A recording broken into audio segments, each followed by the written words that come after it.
Assalamualaikum warahmatullahi wabarakatuh. Adik-adik santri sekalian, alhamdulillah wassalatu wassalamu ala Rasulillah Muhammad ibn Abdillah wa ala alihi wa sahbihi wa mawala. Kita bertemu pada pertemuan pertama pada pelajaran tasrif. Pelajaran tasrif itu nanti akan kalian lebih kenal setelah kalian belajar beberapa kali. Pelajaran tasrif itu tentang pengolahan kata di dalam bahasa Arab. Nah, pada pertemuan pertama ini kita belajar tentang fi'il atau kata kerja. Nah, di dalam bahasa Arab dari segi waktunya fi'il itu terbagi 3. Yang telah dilakukan namanya al-fi'lul madi. Yang sedang dilakukan atau akan dilakukan itu kita menggunakan al-fi'lul mudhari'u.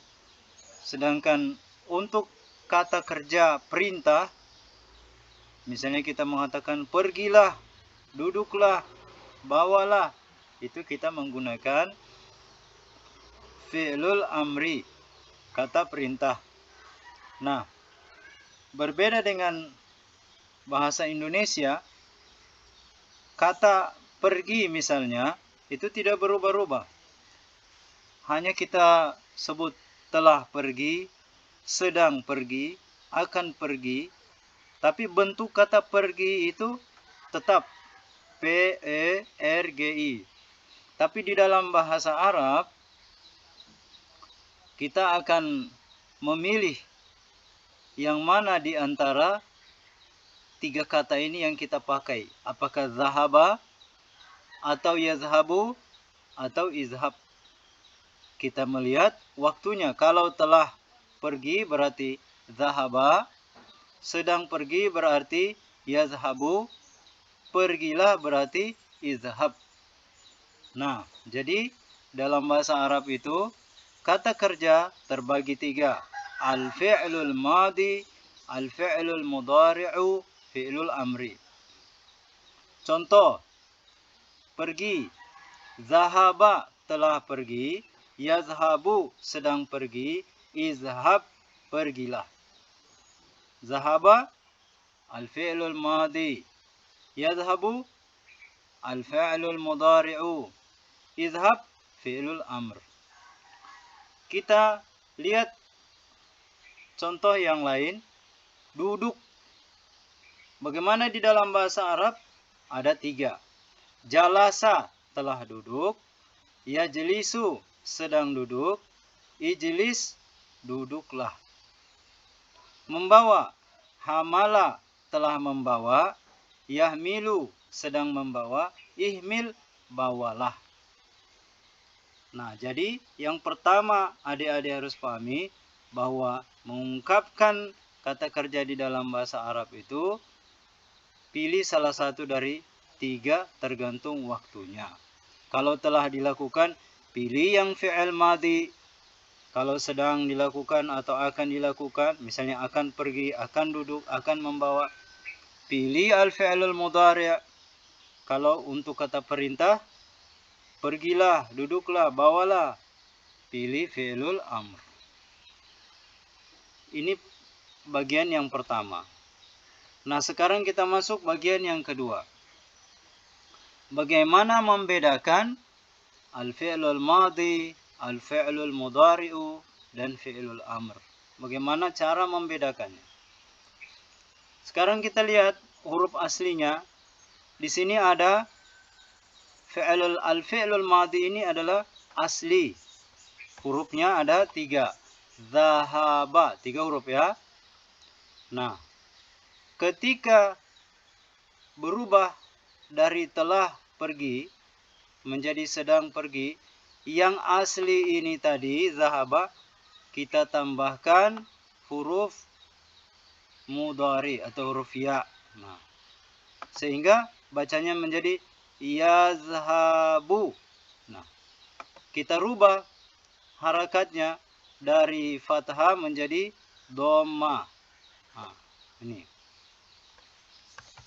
Dari fathah menjadi dhamma.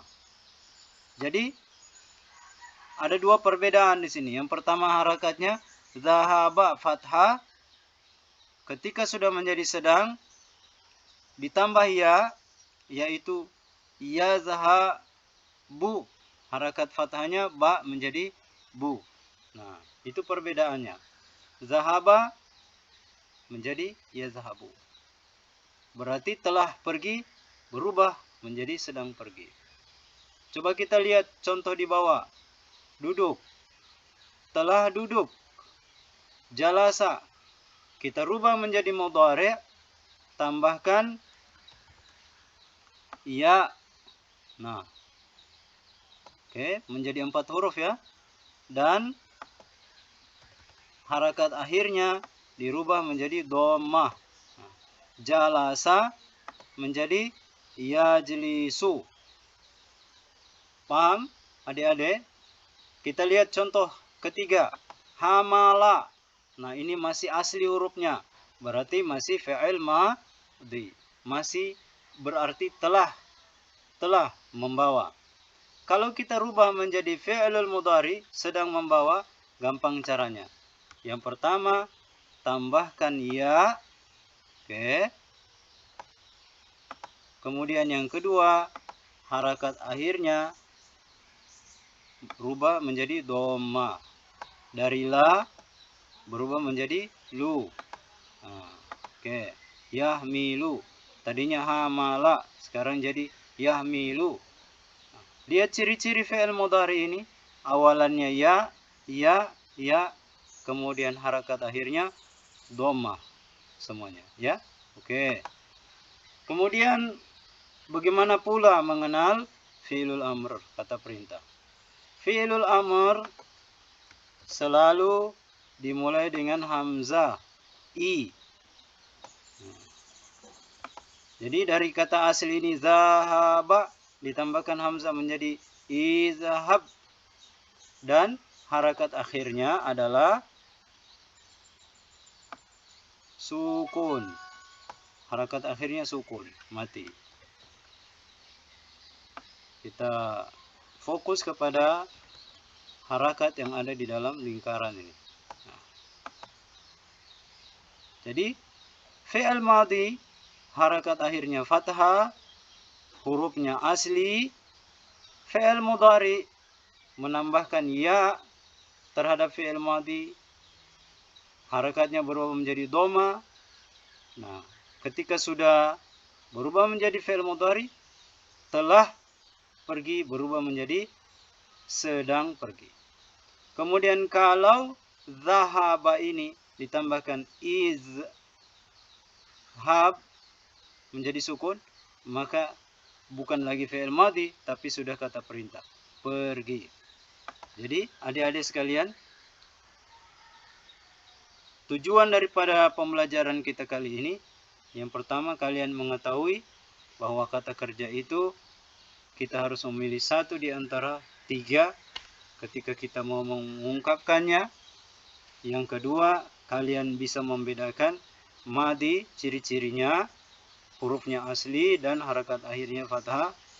Fi'il mudhari menambahkan ya terhadap fi'il madhi dan harakat akhirnya dhamma. Fi'il amr menambahkan hamzah dan harakat akhirnya sukun terhadap fi'il madhi. Kalau diartikan zahaba telah pergi, yazhabu sedang pergi, izhab pergilah. Demikianlah video ini, kalian pelajari sebaik-baiknya. Nanti kita akan zoomkan materi ini untuk menguji kemampuan kalian dan juga untuk menjawab pertanyaan kalian. Demikian, wabillahi taufiq wal hidayah. Wassalamualaikum warahmatullahi wabarakatuh.